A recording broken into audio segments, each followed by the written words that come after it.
எல்லா புகழும் அல்லாஹு ஜல்ல ஷானுஹு தஆலா ஒருவனுக்கே உரித்தாகும். அருமைநாயகம் முஹம்மதுர் ரசூலுல்லாஹ் ஸல்லல்லாஹு அலைஹி வஸல்லம் அவர்களின் மீதும் நற்பாக்கியங்கள் நிறைந்த அவர்களுடைய உம்மத்தின் மீதும் குறிப்பாக நம் அனைவர் மீதும் எல்லாம் வல்ல அல்லாஹுவின் நல்லருள் என்றென்றும் நிறைவாக உண்டாவதாக. ஆமீன். அல்லாஹுவின் பேரருளால் மனித வாழ்வின் எல்லா நிலைகளிலும் வழிகாட்டல்களை தருகிற வாழ்வியல் பாடங்களை சொல்லித்தரக்கூடிய ஒரு சத்திய சன்மார்க்கம் இஸ்லாம். நாம் அதை வாழ்க்கை மொழியாய் ஏற்றுக்கொண்டிருக்கிறோம். எந்த மகிழ்ச்சி வந்தாலும் எந்த துக்கம் வந்தாலும் அதற்கு சில வரையறைகளை இஸ்லாம் வைத்திருக்கிறது. மிதமிஞ்சிய துக்கங்களும் அனுமதி இல்லை, அளவுக்கு மீறிய மகிழ்ச்சி கொண்டாட்டங்களுக்கும் அளவில்லை. மார்க்கம் ஒரு அளவு வைத்திருக்கிறது. உங்களுடைய மகிழ்ச்சி நேரங்களில் இப்படி செய்யலாம், உங்களுடைய துன்பமான துக்கமான நேரங்களில் இப்படி செய்யலாம் என்றெல்லாம் சில வரையறைகள் வைத்திருக்கிறது. ஆனால் பரவலாக முஸ்லிம்களிலும் பலர் செய்கிற தவறு, கொண்டாட்டங்கள் என்ற பெயரில் எல்லை மீறுகிறார்கள், அல்லது துக்க நேரங்களில் எல்லை மீறுகிறார்கள்.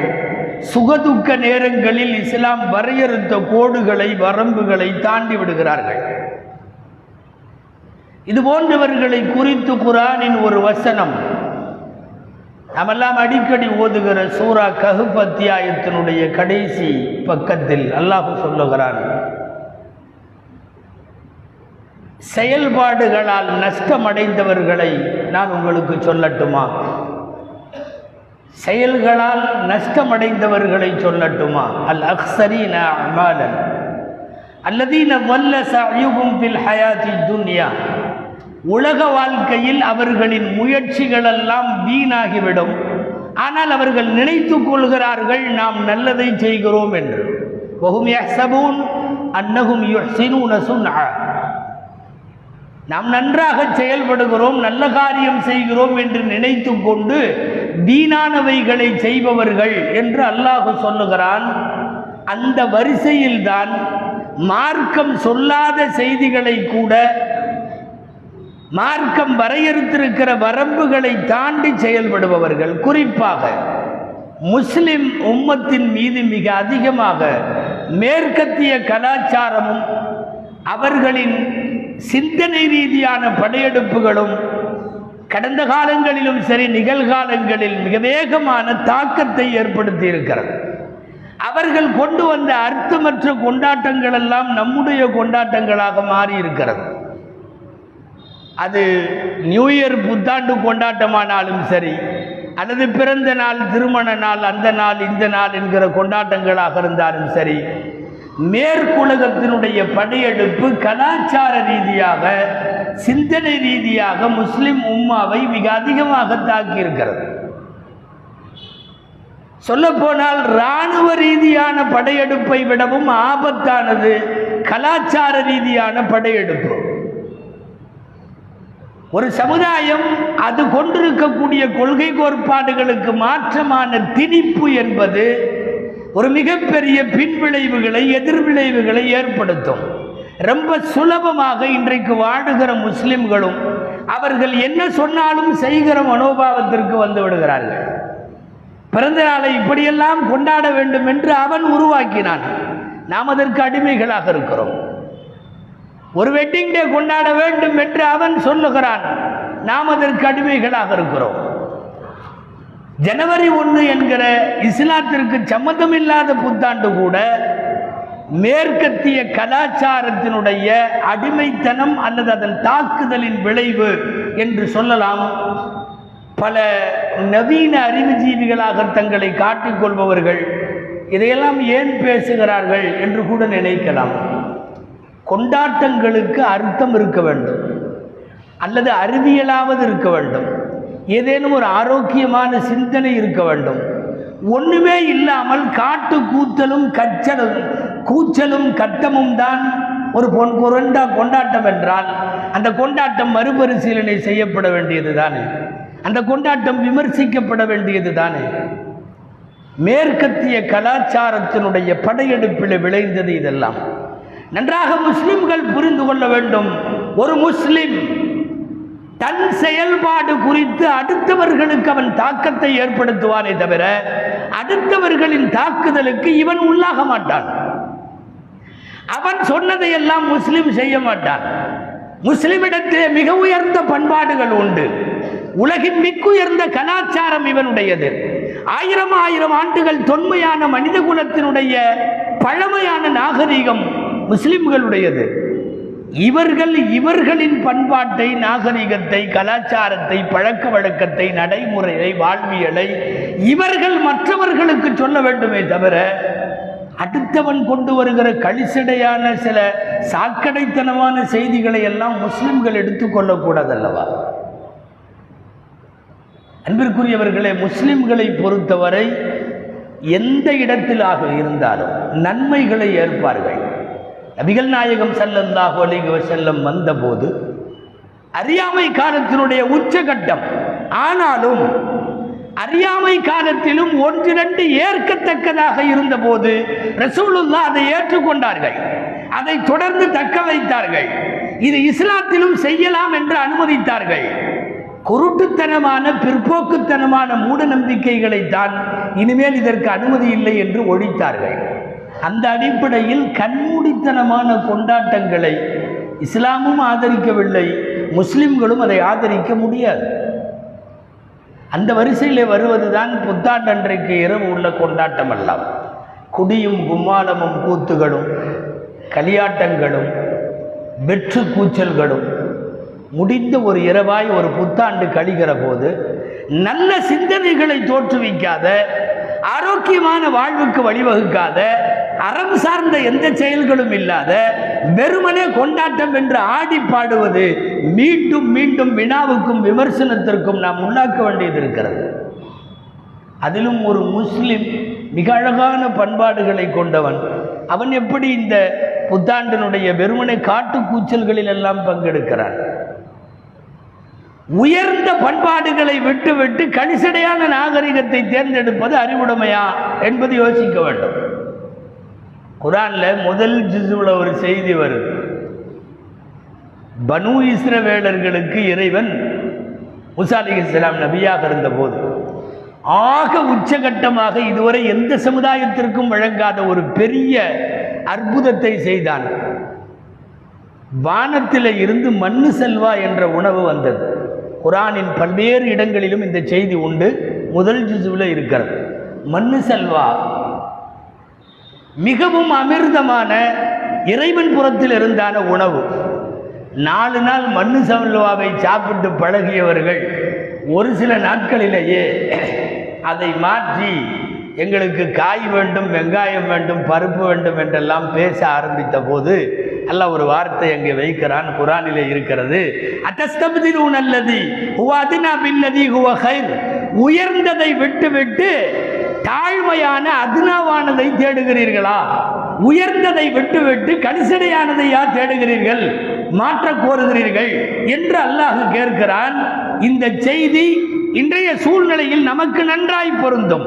ஆக உயர்ந்த கலாச்சாரமும் நாகரிகமும் கொண்ட ஒரு மார்க்கத்தினுடைய இன்றைய தலைமுறை இளவல்கள் மார்க்கத்தின் உயர்ந்ததையெல்லாம் விட்டுவிட்டு ஒன்றுமே இல்லாமல் கண்மூடித்தனமான சாக்கடைத்தனமான புத்தாண்டு கொண்டாட்டங்களை அதில் அளவுக்கு மீறி மிதமின்றி ஈடுபடுகிறார்கள், கொண்டாடுகிறார்கள் என்றால் திருக்குர்ஆன் விளக்க உரையாளர்களின் தலைவர் என்று சொல்லப்படக்கூடிய இப்னு அப்பாஸ் ரலியல்லாஹு அன்ஹு சொல்லுகிறார்கள், மா அத்தா அலன்னாஸி ஆமுன், மக்களிடம் ஒவ்வொரு வருஷமும் வரும்போது இல்லா வ அஹ்தஸு ஃபீஹி பித்அத்தன் வ அமாது ஃபீஹி சுன்னத்தன், ஒரு நூதனமான அனாச்சாரத்தை கொண்டு வருகிறார்கள், சுன்னத்தை மௌத்தாக்குகிறார்கள்.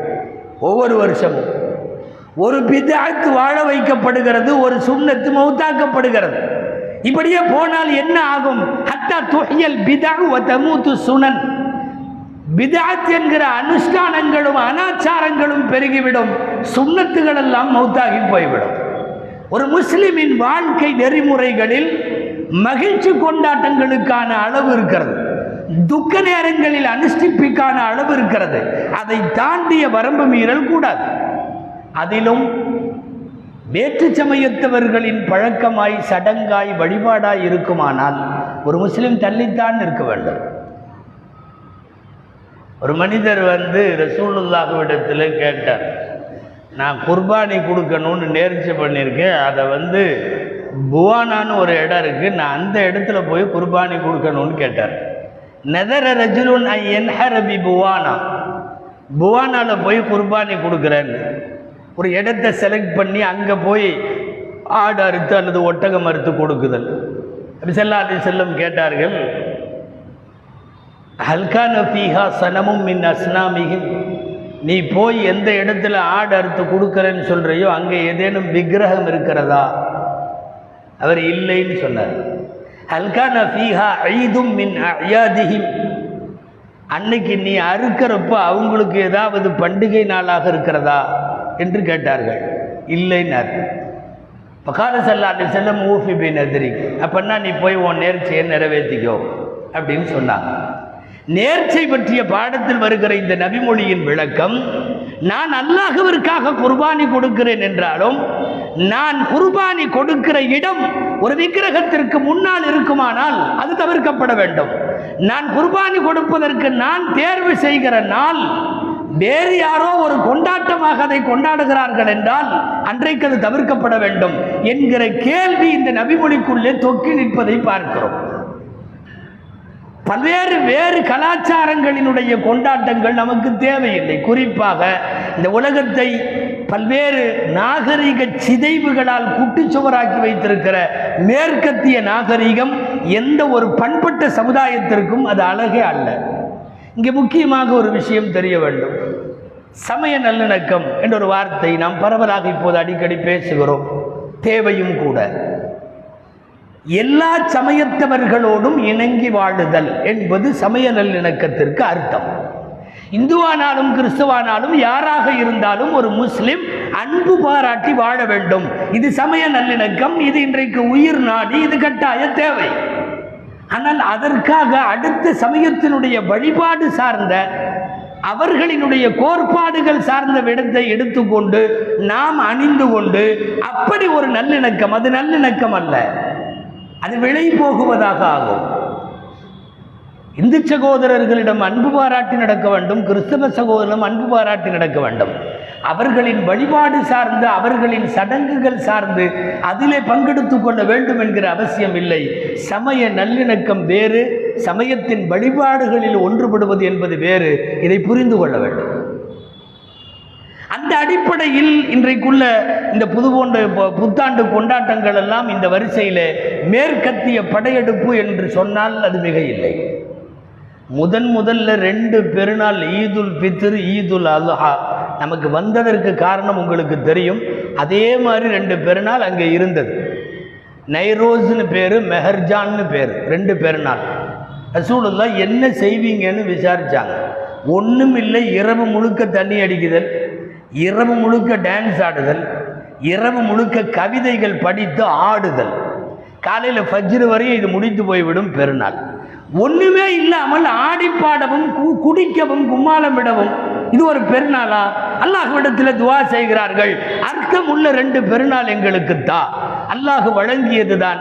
ஒரு ரமலானின் முடிவில் ஈதுல் ஃபித்ரும், ஒரு ஹஜ்ஜின் கடமையின் முடிவில் ஒரு ஈதுல் அல்ஹாவும். நீங்கள் ஒப்பீட்டளவில் உலகத்தில் இருக்கிற பண்டிகைகளோடு இஸ்லாமிய பண்டிகையை யோசித்தால் கொண்டாட்டங்களின் முறையில் வித்தியாசம் தெரியும். நம்மிடத்தில் வெற்று ஆட்டம் இருக்காது, கூச்சல் இருக்காது, குடித்து கும்மாளமிடல் இருக்காது, இளம்பெண்களை வைத்து ஆட்டம் இருக்காது.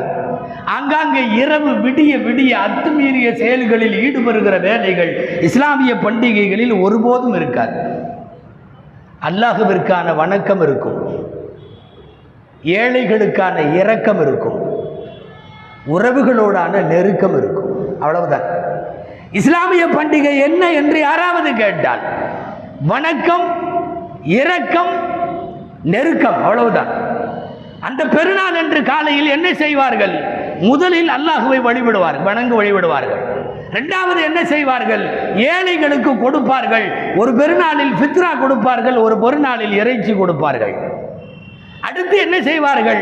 உறவுகளை எல்லாம் சந்தித்து கைலாக கொடுத்து கழுத்தோடு இணைத்து அவர்கள் உறவுகளிடம் வாழ்த்துக்களை பரிமாறுவார்கள். இறை வணக்கம், ஏழைகளின் மீதான இரக்கம், உறவுகளுடனான நெருக்கம். ஒரு ஒப்பீட்டளவில் உலகத்தினுடைய பண்டிகைகளை நீங்கள் ஒப்பிட்டு பார்த்தால் இந்த மாதிரி தத்துவம் சார்ந்து ஒரு கொண்டாட்டம் உலகத்தில் இருக்க முடியாது. இதையெல்லாம் கையில் வச்சிருக்கிற நாம தான் மேற்கத்திய உலகத்துக்காரன் என்ன கண்டுபிடித்தாலும் அவன் கொண்டு வருகிற பர்த்டே, அவன் கொண்டு வருகிற வெட்டிங் டே, அவன் கொண்டு வருகிற ஹாப்பி நியூ இயர் எல்லாவற்றையும் இன்றைக்கு தூக்கி வைத்து கொண்டு நாம் ஆட ஆரம்பித்திருக்கிறோம். பர்த்டேக்களுக்காக கேக்கு வெட்டி மெழுகுவர்த்தி ஒரு 10 பற்ற வைத்து அதை ஊதி அணைத்து கேக்கு வெட்டி அதை ஊட்டி, இந்த சித்தாந்தம் இந்த மண்ணுக்கானதல்ல, நம்முடைய மரபும் அல்ல, இஸ்லாமிய மரபும் அல்ல, இந்தியாவினுடைய மரபும் அல்ல. எவனோ எங்கிருந்தோ அவன் உற்பத்தி செஞ்சுட்டா அது சரியாக தான் இருக்குங்கிற மாதிரி ஒரு மென்டாலிட்டி இன்றைக்கு பரவி இருக்கிறது. நம்ம அடிக்கடி சொல்லி இருக்கிறோம், எரியும் மெழுகுவர்த்தியை அணைத்து விட்டு ஒருவன் பிறந்த நாள் கொண்டாடினால் விளங்குமா? எரியாத விளக்கை ஏற்றி வைத்து கொண்டாடினால் கூட பரவாயில்லை, கொஞ்சம் லாஜிக்காக இருக்கிறது. உப்புன ஊதி ஒரே அணையில் எல்லாத்தையும் அணைக்கணும், அது ஒன்று இருக்கு, விட்டு விட்டு அணைக்கக்கூடாது. இது என்ன மாதிரியான அர்த்தமற்ற கொண்டாட்டம்? 4 வருஷத்துக்கு ஒரு மனைவி கூட அவர்கள் வாழ்ந்து விட்டாலே பெரிய அதிசயம். நம்முடைய மண்ணை போல 60 ஆண்டு 70 ஆண்டு ஒரு மனைவியோடு 60ஆம் கல்யாணம் எல்லாம் நடத்துகிற இந்த மண்ணினுடைய இதெல்லாம் அங்கே இல்லை. அதிகபட்சம் 5 வருஷம் ஒரு மனைவியோடு வாழுபவன் அவன் வெட்டிங் டே கொண்டாடுகிறான். வெற்றிகரமான 4வது ஆண்டுன்னா அடுத்த வருஷம் முடியுதுன்னு அர்த்தம். இப்போ இப்படியெல்லாம் அவர்களுக்கு பொருந்துகிற வெட்டிங் டே, நமக்கு எதுக்கு அது வெட்டிங் டே? இப்பொழுதெல்லாம் அதற்கு பிரியாணி, அதற்கு விருந்து, அதற்கு ஊரை அழைத்து எங்களுடைய கல்யாண நாள் என்று சொல்லி வேடிக்கையாக சொல்லுவார்கள். புருஷனும் பொண்டாட்டியும் கணவனும் மனைவியும், நான் கணவன் என்பதையும் மனைவி என்பதையும் உறுதி செய்கிற பண்டிகைக்கு பெயர் வெட்டிங் டே. இப்போ இந்த மாதிரியான வெற்று கலக்க அறிவுக்கு பண்பாட்டுக்கு சம்பந்தம் இல்லாத இந்த செய்திகள் எல்லாம் நமக்கு ஏற்புடையதானா என்று யோசிக்க வேண்டும்.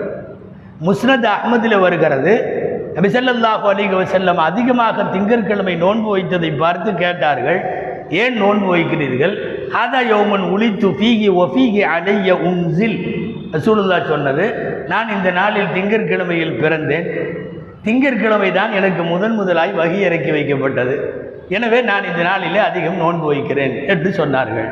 இந்த ஹதீஸின் மெல்லிய சைகை தெரிவிப்பது, ஒருவேளை பிறந்த நாள் கொண்டாடுவதாக இருந்தால், நபி வழியில் கொண்டாடுவதாக இருந்தால் ஒரு நோன்பு வைக்கலாம், ஏழைகளுக்கு உணவளிக்கலாம்.